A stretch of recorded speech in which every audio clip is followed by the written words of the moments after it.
as a result. The scars of PTSD may be invisible, but all too real for the brave men and women who feel its impact every day. Now, though, doctors are researching a promising new treatment that could help take the trial and error out of treating PTSD. I spoke with some of those on the front lines of this research. Everyone deals with their own way. I try to hide it. I try not to think about it because I got to stay 100%. You know, I got to keep a good example. The war in Iraq is over, Afghanistan winding down. Yet the troops returning home still fight battles of their own, and too often on their own. Post-traumatic stress disorder, PTSD. I say I try not to think about it. The problem so widespread and treatment so frequently mishandled that last year, Defense Secretary Leon Panetta ordered all military services to conduct an extensive review of mental health diagnoses. What we try to do is to do mental health assessments both before and after deployments so that we can identify and try to treat somebody who might have a problem, specifically with PTSD. We've done about 600,000 of these assessments. One intractable problem. How do you treat wounds of war that fester inside the brain? Now, doctors at Walter Reed Military Medical Center are trying a new system that shows promise. It was actually life-changing for me.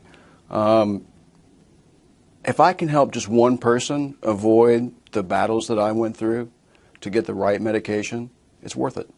Brian Harvey is a civilian who spent 7 desperate years trying to find something to help cure what doctors had diagnosed as bipolar disorder.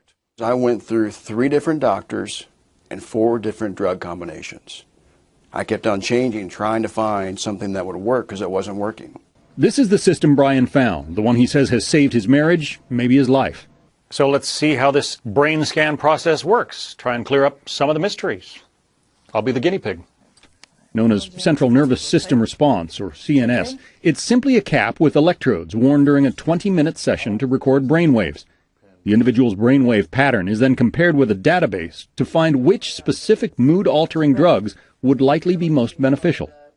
Dr. William Richardson, an Army veteran and New Jersey psychiatrist, says the technology all but eliminates the trial-and-error drug testing he used to have to employ. Oh, the potential is fabulous. The potential is to help all the soldiers that have psychiatric illness. I mean, we can run this test on them and then really be able to come up with at least an 80% accuracy rate of the medications that are likely to work. Well, the man behind the company pushing this technology is with us now, George Carpenter, President and CEO of CNS Response. The cap I was wearing, standard electroencephalogram, been around for years. Exactly. But you found a way to take the information that comes out of it and help apply it. Can you explain that? The company was created by doctors, and they thought that, you know, they've got 130 medications to choose from and no guidance on which will work for your particular brain. So it's guesswork. It is trial and error. That's the dominant therapy. And so instead of guessing, they said, let's see if we can collect data from the EEG that you took that correlates to medication outcomes of patients they already have. And it's now the largest brain database of its kind. And it improves 2 to 3 times the outcomes that doctors get with those therapies. Yeah, Dr. Richardson says it's 80% correct in his experience at finding medications that will help deal with, you know, the problems that might be inside the head. Exactly. Everyone reacts differently to medications, and we want to know your brain. Psychiatry is the only area of medicine that doesn't have a test. So now they finally have something that they can do to objectively, rather than subjectively, figure out what's going to work. We mentioned Walter Reed is testing it out. You guys are training some of the doctors there. People who might suffer from, you know, depression, that kind of thing, ordinary civilians can take this as well. Absolutely. There's been about 12,000 of them done, and it's been around since the year 2000.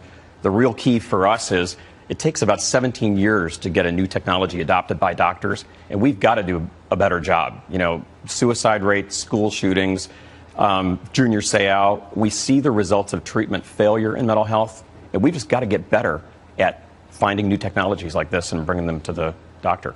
It costs about $400 to take the test. Does insurance cover it? Most insurance does not cover it. The military will really be the first payer that's paying for this. United Healthcare has reviewed it, and looks like they'll approve it. It's so exciting stuff, especially for our troops. Thanks, John. George Carpenter, thank you, and we'll be right back.